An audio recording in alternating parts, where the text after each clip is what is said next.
Coming to you live from Studio D in the Cavern, it's Uru2U with Keith Coulter.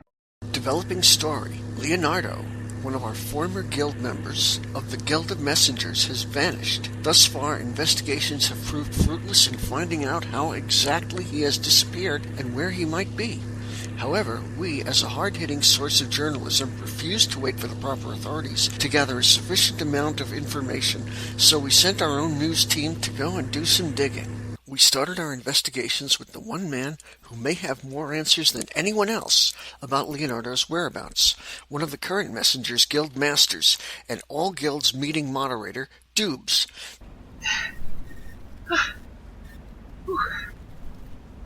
So, Doobs, you're no doubt well aware of Leonardo's disappearance by now. People all over the cavern are looking and hoping for answers. Have you heard anything that might help us uncover his location?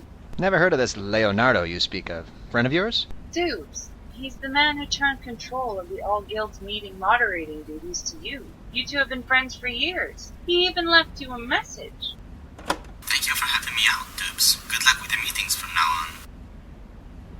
Oh, that Leonardo. I thought you said Leonard. Well, Anna, we at the Guild of Messengers plan to look for our missing colleague and friend immediately. Just as soon as we have finished organizing the CavCon party, written up the latest key mails, covered some of the more interesting events in the cavern, cleaned out the guild fridge, swept the floors. But Doobs, every moment counts towards finding Leo. Can't all this stuff wait? Anna, have you seen the floors in the guild pub lately? Looks like they had Mardi Gras in there. We can't let that sit even for a moment. What would the Denis think if they came back to a filthy cavern? I don't think they intend to come back. But look, was there something you wanted to ask? It seems that things have been looking up for you recently. You became guildmaster a few months ago, and just recently became the moderator for the All Guilds meeting. All titles that Leonardo once held. I can safely say that all my successes at Leo's expense are purely coincidental. I have had absolutely nothing to do with him leaving or his mysterious disappearance. You know, that hat you're wearing seems awfully familiar. May I ask where you got it? Mr. Doobs? That is for the guild's upcoming Christmas party, nothing more. The fact that it looks like Leo's hat and even has his name embroidered on the back is just a coincidence. I'm not on trial here, I know my rights, you can't prove anything. Okay. There's still the question of... Hey, whoa, is that Atris? Sucker! Hey, wait! Come back! I wasn't finished! He's gone. Well, Keith, I seem to have lost Guildmaster Doobs. I've looked everywhere. Something extremely suspect is going on here. Why is Doobs acting so evasively? How is he tied to Leonardo's mysterious disappearance?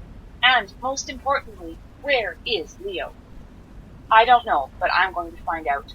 I hope to get some answers from the second person who stood to gain the most from Leonardo's disappearance. I speak, of course, of Guildmaster La Rossiter, who...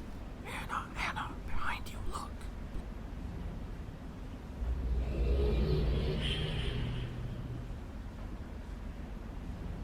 Keith, I have a sinking feeling that there's more to this.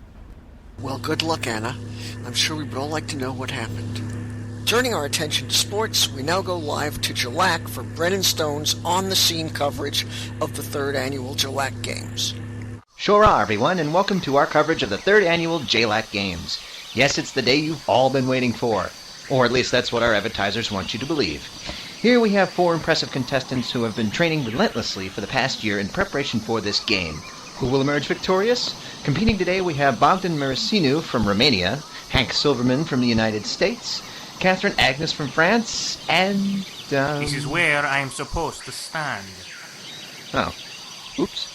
Anyway, that was Rafael Antonio Bernard from Mexico. These professionals are all of the highest skill. What you are about to witness is highly dangerous if done improperly. Do not try this at home. Do it at work instead. And that's why. Barring any more accidents, we're ready to start here, so let's go to the grid. All right, I want a good, clean match. Do not break any of the set rules. All 538 of them. What's that? Rule 212 has a Part B? Okay. 539 rules. Anyway, do not begin until I have rung the bell. Violating any of these rules or making any snide comments about how boring or confusing the game is will cause you to be disqualified. Additionally, if the ball is sabotaged in any way, that will result in... Sorry, I bumped my cab. I can put it right back. Enough. You're disqualified. What? But that's not fair. It was an accident. I honestly didn't mean to. The association would like me to take this time to thank the Bahro for their assistance during the game. 3, 2, 1, go.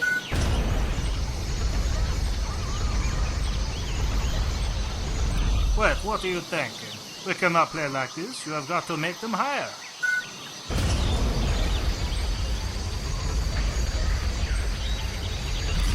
No. You've got it all wrong. It's got to be set like this.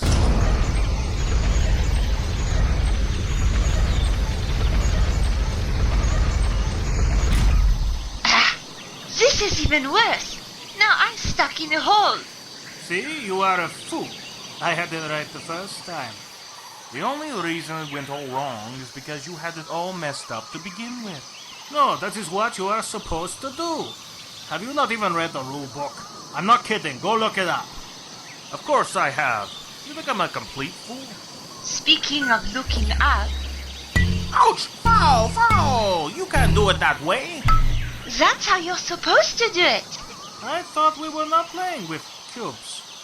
Well, obviously we are. Otherwise there wouldn't be... No, you broke the rules. I was specifically told that we were playing the 4-pillar variation. There is no such thing. We're playing 7 ball. Have you morons even read the rule book? Well, Come to think of it, does it even exist, for that matter? I'm pretty sure it does. I've never seen it, but... Of course it exists. How can you have a game, or a game age technically, without a rule book? You are all disqualified for not knowing the rules, making me the winner. Hey! Well, another quick and confusing end to the games, although I am being told this has set a new record for playtime. Jalak, once again, you have confounded us. Coming up next, Minkata Football, assuming the game isn't rained out again. Cross your fingers. This has been Brennan Stone, Uru2U News. Coming up, an exclusive interview with the DRC Observation Group, or DOG for short, who have made great strides in predicting and analyzing DRC activity based on observations through the hidden spy room discovered by DRC associate Douglas Sharper. The interview will be moderated by freelance reporter and part-time film student Oliver Enderton. He'll ask them a few questions, then open up the phone lines and take any questions you, the audience, might have for the dog directly. Hello, I'm Oliver Enderton.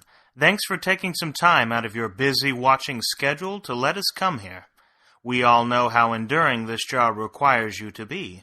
So, for the sake of our viewers, would you mind introducing yourselves? My pleasure. My name is Frederick Jones, and my colleague here is Roland Smith. Pleased to meet you. First off, we all know it's been a long time since we last got an update from you.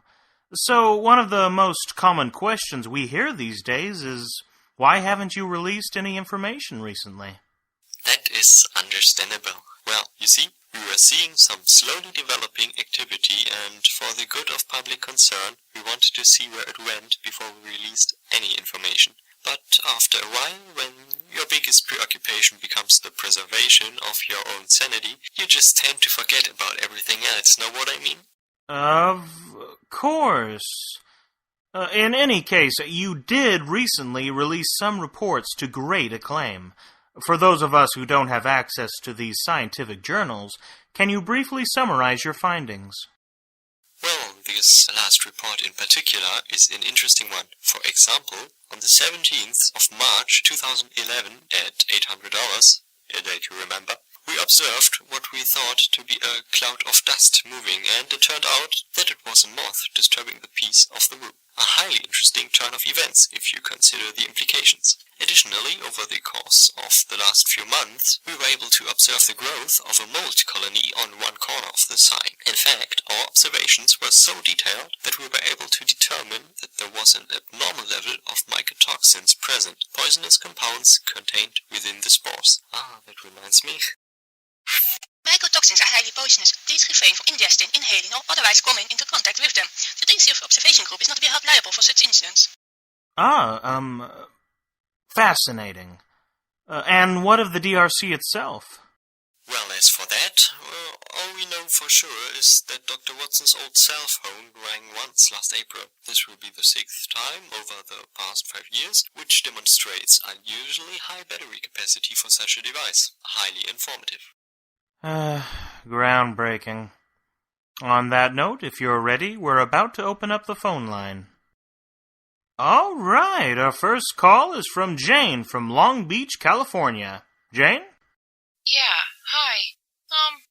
I don't really have a question, more of a comment. You see, I studied with Dr. Watson for 4 years, so I was thinking...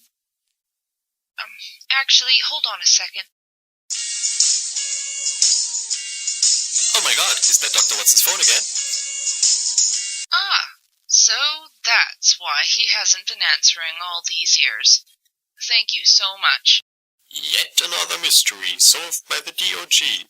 Roland, you getting this? He says yes. Okay.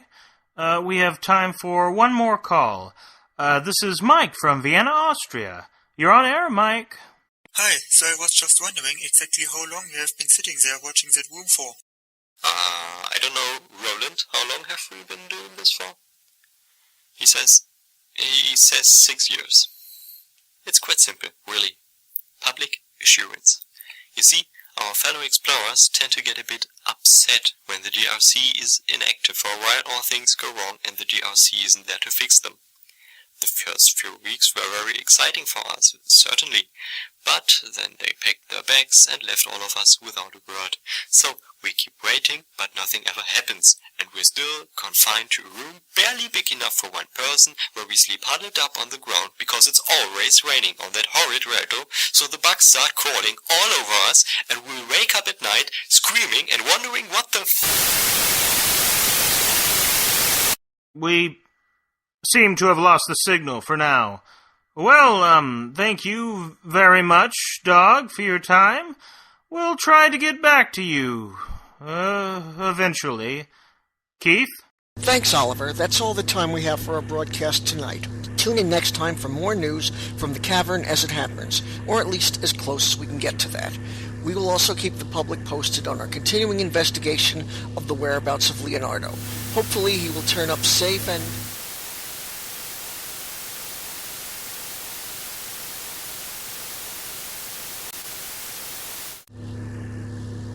sound. This has been Keith Coulter, Uru2U News. Good night.